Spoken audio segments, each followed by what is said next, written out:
আসসালামু আলাইকুম, স্বাগতম আজকের আয়োজনে। আজ আমরা জানব কর্ণফুলী টানেল সম্পর্কে। এই কর্ণফুলী টানেল দেশের একমাত্র টানেল।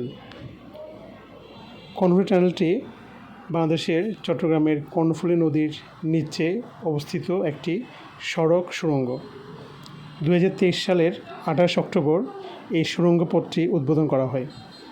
এই সুড়ঙ্গটি চট্টগ্রাম শহরের বাংলাদেশ নেভাল একাডেমির পাশ দিয়ে শুরু হয়ে নদীর দক্ষিণ পাড়ে আনোয়ারা প্রান্তের চিটাগং ইউরিয়া ফার্টিলাইজার লিমিটেড এবং কর্ণফুলী ফার্টিলাইজার কোম্পানি লিমিটেড কারখানার মাঝামাঝি স্থান দিয়ে গিয়ে নদীর অপর প্রান্তে পৌঁছেছে। এই কর্ণফুলী টানেল নদীর দুই তীরের অঞ্চলকে যুক্ত করেছে। কর্ণফুলী টানেলের দৈর্ঘ্য হচ্ছে 3.32 কিলোমিটার। এই সুড়ঙ্গটি বাংলাদেশের প্রথম সুড়ঙ্গ পথ এবং দক্ষিণ এশিয়ার নদী তলদেশের প্রথম এবং দীর্ঘতম সড়ক সুড়ঙ্গ পথ।